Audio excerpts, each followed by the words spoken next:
اعوذ باللہ من الشیطان الرجیم بسم اللہ الرحمن الرحیم الف لام میم احسب الناس ان يقولوا آمنا وهم لا يفتنون ولقد فتنا الذين من قبلهم فلا يعلمن الله الذين صدقوا ولا يعلمن الكاذبين صدق اللہ العظیم۔ ہمارے درمیان ہمارے اساتذہ کرام دارالعلوم محمدیہ میل کھیڑلا کے اساتذہ کرام اور علاقائی ساتھی حتمان عثمان صاحب ہم سب کے سرپرست تشریف فرما ہیں۔ حتمان عثمان صاحب کی دعا پر ہی جلسہ کا اختتام ہوگا۔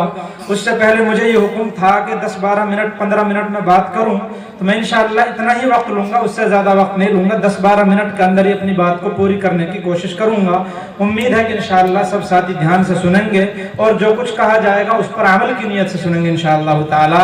اللہ تعالی ہم سب کو ان کہی سنی باتوں پر عمل کرنے کی توفیق عطا فرمائے۔ قرآن کریم میں اللہ تبارک و تعالی فرماتے ہیں الف لام میم احسب الناس ان يقولوا آمنا وهم لا يفتنون، کیا لوگ یہ سمجھتے ہیں کہ بس اتنا کہنے سے کام چل جائے گا؟ آمنا کہ اے اللہ ہم ایمان والے ہیں، ہم ایمان لے آئے، اتنا کہنے سے جان بچ جائے گی اور کام چل جائے گا؟ الف لام میم احسب الناس ان يقولوا آمنا، کیا لوگ یہ گمان کرتے ہیں، یہ سوچتے ہیں کہ وہ یوں کہہ دیں گے کہ ہم ایمان والے ہیں، وهم لا يفتنون، اتنے کہنے سے ان کی چھٹی ہو جائے گی اور ان کو آزمایا نہیں جائے گا؟ اللہ تبارک و تعالی فرماتے ہیں کہ ایسا گمان ہرگز نہ رکھیے، محض اتنا کہنے سے کام نہیں چلے گا کہ ہم ایمان والے ہیں اور ہماری چھٹی ہو جائے گی، اس سے کام چلنے والا نہیں ہے۔ اللہ تبارک و تعالی فرماتے ہیں وَلَقَدْ فَتَنَّا الَّذِينَ مِن قَبْلِهِمْ، ہم نے ان لوگوں کو بھی آزمایا جو ان سے پہلے تھے، ان کی آزمائش ہم نے کی ہے، پہلی امتوں کو ہم نے آزمایا ہے۔ فَلَا يَعْلَمَنَّ اللَّهُ الَّذِينَ صَدَقُوا وَلَا يَعْلَمَنَّ الْكَاذِبِينَ، جب ان کو آزمایا گیا، اس امت کی بھی آزمائش ہوگی، ہماری بھی آزمائش ہوگی، اللہ تبارک و تعالی ہم کو بھی آزمائیں گے۔ اور اللہ فرماتے ہیں فَلَا يَعْلَمَنَّ اللَّهُ الَّذِينَ صَدَقُوا، اللہ تعالی سچوں کو بھی جان کر رہے گا، وَلَا يَعْلَمَنَّ الْكَاذِبِينَ، اور اللہ تعالی جھٹلانے والوں کو بھی جان کر رہے گا۔ کون سچے دل سے ایمان کے تقاضوں کو پورا کر رہا ہے، اپنے ایمان کا اقرار کر رہا ہے؟ کون آدمی جھٹیں لوگوں کو بکا رہا ہے؟ کسی آدمی سے آپ دعوت پیش کیجئے کہ بھئی آپ نماز نہیں پڑھتے ہیں، ذرا نماز پڑھیے، تو وہ کہتا ہے انشاءاللہ نماز پڑھوں گا۔ کون آدمی سچی مانچ کی انشاءاللہ کہہ رہا ہے؟ کون آدمی صرف بہکانے کے لیے انشاءاللہ کہہ رہے ہیں؟ آپ لوگوں سے یہاں پر ان آنے والوں نے اپنی باتوں کے درمیان بہت سی چیزوں کا وعدہ لیا کہ کیا آپ ان کاموں کو کرو گے؟ انشاءاللہ ہم سب کریں گے، آپ سب انشاءاللہ کہہ رہے ہیں۔ اللہ تبارک و تعالی فرماتا ہے فَلَا يَعْلَمَنَّ اللَّهُ الَّذِينَ صَدَقُوا وَلَا يَعْلَمَنَّ الْكَاذِبِينَ، اللہ تعالی سچوں کو بھی جان کر رہے گا، اللہ جھوٹوں کو بھی جان کر رہے گا۔ کون سچے دل سے کہہ رہا ہے، کون جھٹلانے کے لیے کہہ رہا ہے، اللہ سب کو جانے گا، سب کی چھٹی کر دے گا اللہ تبارک و تعالی۔ اللہ تبارک و تعالی کو جھٹلایا نہیں جا سکتا، اللہ کو بہکایا نہیں جا سکتا، اللہ تبارک و تعالی کو کوئی چپک نہیں لگا سکتا، اللہ تعالی کو کوئی بہانہ نہیں لگا سکتا۔ قیامت کے دن کو یاد کیجئے، کیا حال بنے گا جب انسان کے اعلیٰ خود بولیں گے اليوم نختم على افواههم وتكلمنا ايديهم وتشهد ارجلهم بما كانوا يكسبون، آج بہانہ لگانے کی گنجائش نہیں ہے، آج کسی انسان کو کوئی عذر کرنے کا موقع نہیں رہے گا۔ اليوم نختم على افواههم، منہ پر مہر لگ گئی، زبان بند ہو گئی، کچھ نہیں بول سکے گا۔ وتكلمنا ايديهم، ان کے پاؤں بولیں گے، ان کے ہاتھ بولیں گے۔ وتشهد ارجلهم بما كانوا يكسبون، ان کے پاؤں گواہی دیں گے جو گناہ ان پاؤں سے کیے ہیں، ان ہاتھ سے کیے، ان آنکھوں سے کیے، ان کانوں سے کیے، جتنے بھی گناہ کیے ہوں گے، یہ سارے اعضاء ان گناہوں کی گواہی خود دیں گے۔ زبان سے آپ بہانہ لگانا چاہیں گے، کوئی عذر پیش کرنا چاہیں گے، زبان پہلے ہی بند ہو جائے گی، یہ سارے اعضاء ہماری پتھیوں کو کھول کر رکھ دیں گے، وہاں پر کوئی عذر بہانہ نہیں چلے گا۔ تو میرے دوستو، اللہ تبارک و تعالیٰ کو کوئی بہکا نہیں سکتا، اللہ کو کوئی بہانہ پیش نہیں کر سکتا۔ اللہ تبارک و تعالیٰ اچھے اور برے کو جانتا ہے، اعمال کو جانتا ہے، آپ کے کیے دھرے کو جانتا ہے۔ فرشتے مسلط ہیں، وہ ہر سیکنڈ کے اعمال کو لکھ رہے ہیں۔ آپ نے کتنی اچھائیاں کی، کتنی برائیاں کی، سب نامہ اعمال میں درج ہو چکی ہیں۔ قیامت کے دن یہ فرشتے گواہی دیں گے، وہ نامہ اعمال گواہی دے گا، وہ زمین جس زمین کے اوپر وہ گناہ کیا گیا ہوگا وہ زمین بھی گواہی دے گی، وہ اعضا جن اعضا سے آپ نے گناہوں کو کیا ہوگا وہ اعضا بھی گواہی دیں گے۔ وہاں پر گناہ، وہاں پر کسی گناہ کو چھپایا نہیں جا سکے گا۔ اللہ تبارک و تعالی انسان سے کہہ دے گا اقرأ کتابک کفی بنفسک اليوم حسیبا، آپ اپنے نامہ اعمال کو پڑھتے جائیے، اس کو پڑھ لو، یہ تمہارا حساب لینے کے لیے کافی ہے، ہمیں سوال جواب کرنے کی ضرورت نہیں ہے، اس میں سب کچھ لکھا ہوا ہے، کوئی جھوٹ نہیں، کوئی بہانہ نہیں، کوئی عذر نہیں، اس میں سب کچھ لکھا ہوا ہے، اس کو پڑھ لو، اپنا حساب خود کر لو، ہمیں تمہارا حساب لینے کی ضرورت نہیں ہے۔ میرے دوستو ذرا غور کرو کہ وہ وقت کیسا وقت ہوگا اور اس میں ہم لوگ کس حالت میں مبتلا ہوں گے۔ اس لیے اگر ہم عذر بہانہ کرتے ہیں، اگر ہم گناہوں کو چھوڑنے کے لیے صرف جھوٹے جھوٹے انشاءاللہ کہتے ہیں، آپ احکام کو پورا کرنے کے لیے جھوٹے وعدے کرتے ہیں، ہمیں اپنی خیر منانی چاہیے۔ ہم کس کو دھوکہ دے رہے ہیں؟ اللہ تبارک و تعالیٰ کو دھوکہ دینے کی کوشش کر رہے ہیں، جس کو کبھی دھوکہ نہیں دیا جا سکتا۔ اللہ تبارک و تعالیٰ کا فضل و کرم تو دیکھیے اپنے اوپر۔ قرآن میں اللہ فرماتا ہے ان تجتنبوا کبائر ما تنہون عنہ نکفر عنکم سیئاتکم، اے مسلمانوں اگر تم بڑے بڑے گناہوں سے بچ جاؤ ہم تمہارے چھوٹے چھوٹے گناہوں کو تو ویسے ہی معاف کر دیں گے، صرف بڑے گناہوں سے بچ جاؤ، جو کبائر ہیں، جو بڑے گناہ ہیں، جو کبیرہ گناہ ہیں، ان گناہوں سے بچ جاؤ، ہم تمہارے چھوٹے چھوٹے گناہوں کو تو ویسے ہی بخش دیں گے۔ لیکن کوئی مائی کا لال ہے جو یہ کہہ سکتا ہو کہ ہاں میں اپنے تمام بڑے گناہوں سے بچا ہوا ہوں اور مجھ سے کوئی گناہ کبیرہ سرزد نہیں ہوتا ہے؟ کوئی ہے جو اس بات کی ضمانت دے سکتا ہو؟ آج ہم میں سے ہر ایک آدمی ایمان کا بھی ٹھیکیدار، جنت کا بھی ٹھیکیدار بنا ہوا ہے، علماء کے اوپر سرپرست بنا ہوا ہے، اماموں کی دھجیاں اڑا رکھی ہیں، مسجدوں کو کھلونا بنا رکھا ہے، تبلیغ دعوت کا مذاق بنا رکھا ہے، دین کی باتوں کا مذاق بنا رکھا ہے۔ شریعت کو سمجھیے، اس میں غور کیجئے۔ شریعت کا مسئلہ یہ ہے کہ اگر کوئی آدمی دین کی چھوٹی سے چھوٹی بات کا مذاق اڑا دیتا ہے، اگر کوئی آدمی دین کی چھوٹی سے چھوٹی بات کو ہلکا سمجھ لے، ایسی سنت نے دھری رات، ایسی سنت تو ایسی پڑی ڈولے، اس طرح اگر کہہ دیا وہ آدمی ایمان سے خارج ہو جائے گا، ایمان سے نکل جائے گا۔ یہ آدمی ایمان والا نہیں رہا، بے ایمان ہو گیا۔ جب ایمان والا ہی نہیں رہا، آپ کس چیز کی ٹھیکیداری لے رہے ہیں؟ اور جنت کوئی ہماری نانی کا گھر ہے کہ جس کے ہم پروانے بانٹتے پھرتے ہیں، جنت کی ٹکٹ بانٹتے پھرتے ہیں؟ ہمیں غور کرنے کی ضرورت ہے، اپنی خیر منانے کی ضرورت ہے۔ ہم ایمان کی ٹھیکیداری کے دعوے کرتے ہیں، لیکن اس ایمان کو بچانا یہ اصل کام ہے۔ حدیث کو پڑھیے، آپ کو اندازہ ہوگا، نبی صلی اللہ علیہ وسلم نے ارشاد فرمایا کہ انسان جب کوئی گناہ کرتا ہے، اس گناہ کو کرتے ہوئے اس کا ایمان اس کے اندر سے نکل جاتا ہے۔ اذا زنى العبد خرج منه الایمان وكان فوق راسه كالظلة، جب انسان زنا کرتا ہے اس کا ایمان اس کے اندر سے نکل کر باہر اوپر آ جاتا ہے۔ وكان فوق راسه كالظلة، اور وہ ایمان اس کے اوپر سائبان کی طرح لٹکا رہتا ہے اس طریقے سے۔ فاذا فرغ من ذلك العمل، جب وہ انسان اس کام سے فارغ ہو جاتا ہے، وہ رجع الیہ الایمان، ایمان اس کی طرف لوٹ کے آ جاتا ہے۔ ذرا غور کیجئے، آپ زنا کر رہے ہیں، ایمان نکل گیا ہے۔ حدیث میں آتا ہے جب انسان چوری کرتا ہے، چوری کرتے وقت ایمان سے محروم ہے، ایمان نکل چکا ہے۔ جب انسان ڈاکہ ڈالتا ہے، ڈاکہ ڈالتے وقت ایمان سے محروم ہے۔ جب ٹٹلو کاٹتا ہے، اولکس کاٹتا ہے، انسان اس وقت میں ایمان سے محروم ہو چکا ہے۔ جب وہ انسان کسی کا حق دبا رہا ہے، کسی کو گالیاں دے رہا ہے، چغلی اور غیبت کر رہا ہے، حسد کر رہا ہے، ان کبیرہ گناہوں کو انجام دے رہا ہے، ان گناہوں کو کرتے وقت وہ انسان ایمان سے محروم ہو چکا ہے۔ خرج منہ الایمان، ایمان اس کے اندر سے نکل گیا ہے۔ علماء کرام نے اس کے کئی مطلب بیان کیے۔ ایمان نکلنے کا ایک مطلب یہ ہے کہ ایمان کا نور نکل جاتا ہے، لیکن بعض علماء کرام یہ کہتے ہیں کہ نہیں، حقیقی ایمان ہی نکل جاتا ہے، پورا ایمان نکل کر باہر آ گیا۔ چاہے حقیقی ایمان نکل جائے، چاہے ایمان کا نور نکل جائے، محرومی تو دونوں صورتوں کے اندر ہے۔ آپ غور کیجئے، ہم ایمان کے، جنت کے ٹکٹ بانٹتے پھرتے ہیں، اگر آپ کسی گناہ کے اندر ملوث ہے، گناہ میں مبتلا ہے، اگر اس گناہ کو کرتے وقت آپ کا ایمان آپ کے اندر سے باہر آ گیا اور اسی حالت میں آپ کو موت آ گئی، آپ بغیر ایمان کے دنیا سے جا رہے ہیں، آپ کس چیز کی ٹھیکیداری کا دعویٰ کر رہے ہیں؟ اس لیے میرے دوستو، ہم سب کو اس پر خاص طور سے غور کرنے کی ضرورت ہے۔ نبی علیہ السلام نے ارشاد فرمایا، آپ نے صحابہ کرام کی موجودگی میں ارشاد فرمایا، کوئی ہے جو مجھ سے 5 چیزوں کو لے اور ان کے اوپر عمل کرے۔ حضرت ابو ہریرہ رضی اللہ تعالیٰ عنہ موجود تھے، انہوں نے کہا، اے نبی صلی اللہ علیہ وسلم، میں ان 5 چیزوں کو لوں گا، ان کے اوپر عمل کروں گا۔ آپ بھی کہیے کہ انشاءاللہ ہم ان 5 چیزوں کو سنیں گے اور ان پر عمل کریں گے انشاءاللہ تعالی۔ حضرت ابو ہریرہ انشاءاللہ عمل کریں گے سب کے سب انشاءاللہ۔ اتنی زور سے تو کہو جو فرشتان نے سن جا، کم سے کم ہم ان 5 چیزوں کو لیں گے اور ان کے اوپر عمل کریں گے انشاءاللہ تعالی۔ اللہ کے نبی علیہ السلام نے ارشاد فرمایا، وہ 5 چیزیں یہ ہیں، اے ابو ہریرہ، اتق المحارم تکن اعبد الناس، حرام کاموں سے بچ جاؤ، سب سے بڑے عبادت گزار بن جاؤ گے۔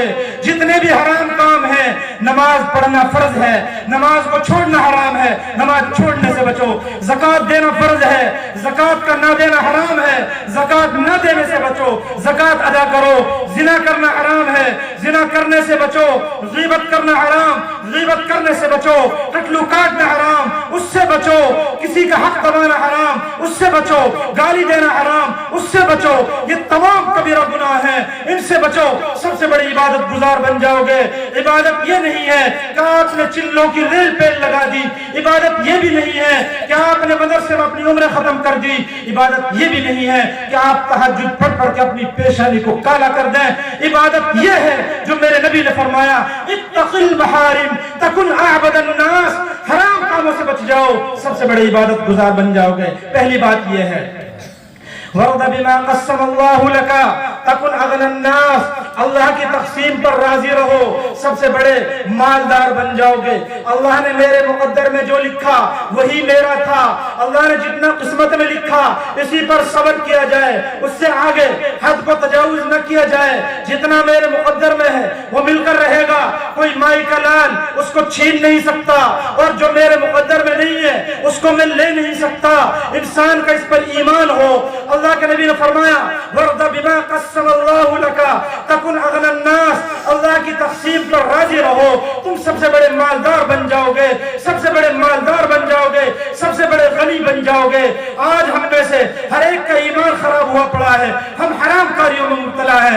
مال آ جائے، چاہے حرام کام کرنا پڑے، حرام طریقہ اختیار کرنا پڑے، میرے دوست کو ملے گا اتنا ہی جتنا مقدر میں ہے۔ یہ آپ کے اختیار میں ہے کہ آپ اس کو جائز طریقے سے لیتے ہیں یا ناجائز طریقے سے لیتے ہیں۔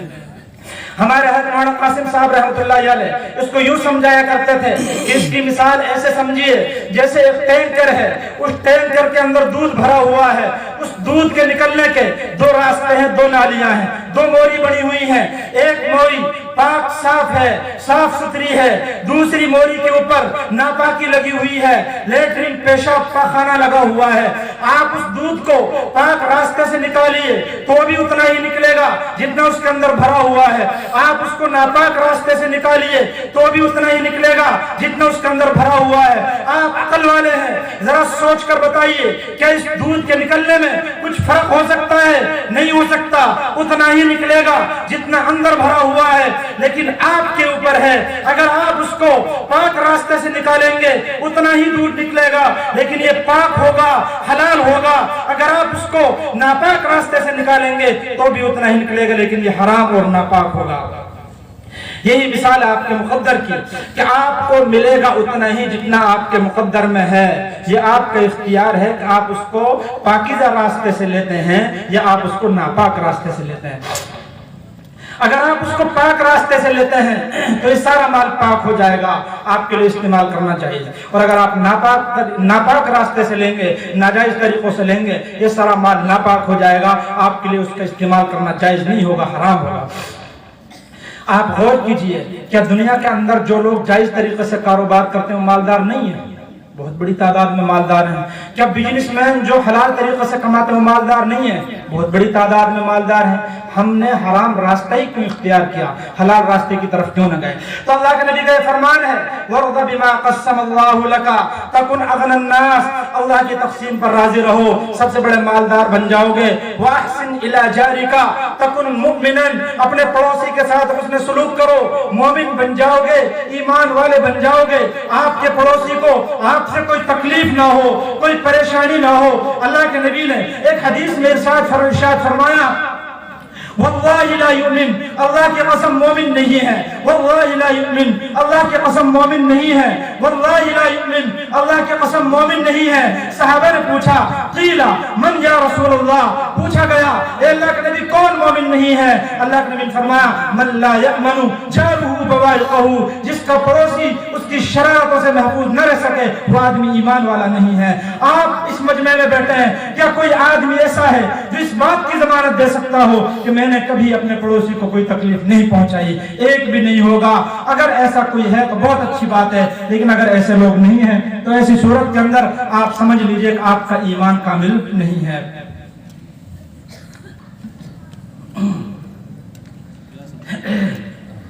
یہ اللہ کے نبی نے 5 چیزیں ارشاد فرمائی، تو ان میں سے تیسری چیز یہ ہے وَأَحْسِنْ إِلَى جَارِكَ، اپنے پڑوسی کے ساتھ حسن سلوک کرو، تَكُنْ مُؤْمِنًا، مومن بن جاؤ گے۔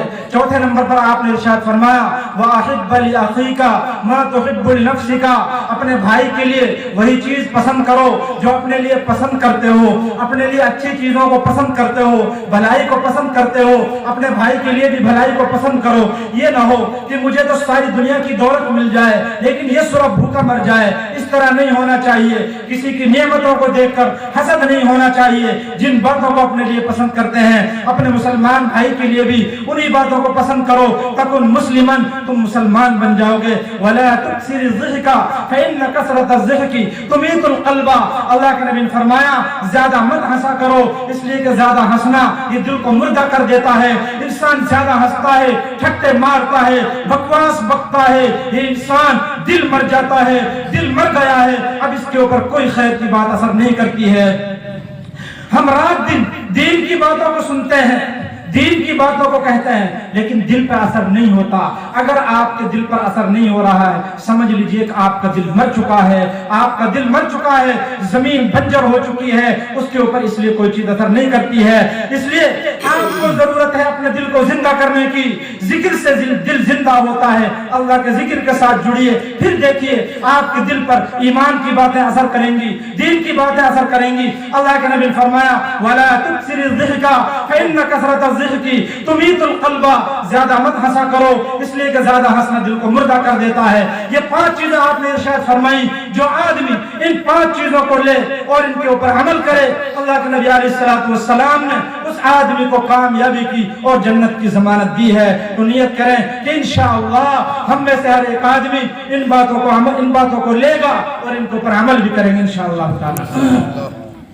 اللہ تعالی ہم سب کو عمل کرنے کی توفیق عطا فرمائے۔ اس کے اپنے اساتذہ کرام سے تاثرات معلوم کیے، ان حضرات نے ان بچوں کو پروگرام دیکھا اور بچوں کا قرآن سنا، بچوں کی معلومات سنی، ماشاءاللہ تمام حضرات اساتذہ کرام کے تاثرات بہت اچھے ہیں اور سب کی طبیعتیں باغ ہو گئی، دل خوش ہو گیا۔ اتنے کم وقت میں اتنی اچھی محنت شاید اکی دکھی کہیں دیکھنے کو مل جائے، ورنہ اتنے کم وقت میں اتنی اچھی محنت دیکھنے کو نہیں ملتی ہے۔ جب ان اساتذہ نے ان بچوں پر اتنی اچھی محنتیں کی ہیں تب ہم سب کی ذمہ داری یہ بنتی ہے کہ ہم اس مکتب کو مضبوط سے مضبوط تر بنائیں۔ آپ کے گاؤں میں ایک مکتب ہے، ہو سکتا ہے کوئی دوسرا بھی ہو، ہمیں معلوم نہ ہو، ایک ہوگا یا 2 ہوں گے زیادہ سے زیادہ۔ آپ حضرات ان مکاتب کی قدر کریں، اپنے بچوں کو قیمتی بنائیں، اپنے بچوں کو داخل کریں اور ان مکاتب کے اساتذہ کی حوصلہ افزائی کریں، فیس کو وقت پر ادا کریں، جتنی فیس طے کی گئی ہے وقت پر ادا کیجئے، اور اس کے علاوہ ان کا احسان مانیے کہ اتنے کم قیمت، اتنی کم فیس کے اندر یہ آپ کے بچوں کو پڑھا رہے ہیں۔ اسکول کے اندر 4-5 سال تو بچوں کو کھلاتے ہیں بس، اور کھلانے کے وہ 500 روپے مہینے لیتے ہیں ہر بچے سے، نرسری کلاس کے بھی یہ 300 روپے 400 روپے میں اتنی اچھی تعلیم دیتے ہیں۔ تو ہمیں ضرورت ہے کہ فیس وقت پر ادا کریں اور اس کے ساتھ الگ سے بھی ان کی حوصلہ افزائی کریں۔ مول صاحب یہ ہماری طرف سے آپ کے لیے ہدیہ ہے انشاءاللہ یہ آپ کو کام آئے گا. قیامت کے دن ایک گھڑی وہ ہوگی جب اللہ کی رحمت جوش میں ہوگی تو اس وقت یہ چیزیں کام میں آئیں گی. تو آپ الگ سے بھی اپنے ائمہ کی، اپنے علماء کی، ان خدمت کرنے والے اساتذہ کی جو قدر کرتے ہوئے ان کی حوصلہ افزائی کیا کریں، کچھ ہدیے میں پیش کرتے رہا کریں، ان کی ضروریات کا خیال کریں. انشاءاللہ امید کرتا ہوں کہ سب خیال کریں گے. آپ حضرات اہل عقل ہیں، عقل مند ماں باپ بنیے. عقل مند ایک واقعہ سناؤں گا آدھی منٹ کے اندر، 1 منٹ کے اندر بات کو ختم کر دوں گا. حضرت مولانا اشرف علی تھانوی نے واقعہ لکھا ہے کہ ایک شخص بہت پڑھا لکھا، اونچی ڈگری پر پہنچ گیا اور وہ لندن میں نوکری لگ گیا. اس نے جو ساتھی تھے انہوں نے کہا کہ بھئی ہم تمہارے باپ کو دیکھنا چاہتے ہیں، ان سے ملاقات کرنا چاہتے ہیں، ان کو بلاؤ. انہوں نے خط لکھا، اس کا باپ ملنے کے لیے چلا گیا. اسٹیشن پر پہنچے وہ لوگ استقبال کے لیے، تو باپ ریل سے اترا اس حال میں کہ پاؤں میں جوتیاں نہیں ہیں، جوتی لٹکا رکھی لاٹھی کے اوپر، ایک اس کنارے پہ جوتی، ایک اس کنارے پہ، اس کو کندھے پہ لٹکا لیا لاٹھی کو، اور اس کے بعد باپ اتر کے آ رہا. اب ٹرین کھڑی ہوئی اور رک کے چل دی. اب وہ لوگ کہہ رہے ہیں جو استقبال میں اس کے ساتھ آئے تو تمہارا باپ کہاں ہے؟ اس ٹرین سے آنے والا تھا، نظر نہیں آ رہا. انہوں نے کہا میرے باپ جو آ رہے ہیں. تو انہوں نے کہا تمہارے باپ یہ تو کوئی بیوقوف انسان لگ رہا ہے، یہ تو کوئی ان پڑھ انسان ہے، بیوقوف جاہل ہے، تمہارا باپ کیسے ہو سکتا ہے؟ تو جو جواب دیا وہ جواب ہم سب کے سننے کے لائق ہے اور وہی ہمارے لیے سبق ہے. اس شخص نے جو پڑھا ہوا تھا، جو وہاں پر نوکری لگا تھا، اس نے جواب دیا تم میرے باپ کو بیوقوف کہہ رہے ہو؟ میرا باپ بیوقوف نہیں ہے، میرا باپ تو بہت عقل مند ہے. البتہ تم میرے دادا کو بیوقوف کہہ سکتے ہو، اس لیے کہ میرے باپ نے ان پڑھ رہنے کے باوجود مجھے اتنی اچھی تعلیم دی کہ میں اتنی اونچی ڈگری پر پہنچ گیا. میرا باپ بیوقوف کیسے ہو سکتا ہے؟ میرا باپ تو بہت عقل مند ہے. ہاں میرا دادا، اس نے میرے باپ کو نہیں پڑھایا، میرے باپ کو ان پڑھ رکھا، اس لیے آپ میرے دادا کو بیوقوف کہہ سکتے ہیں.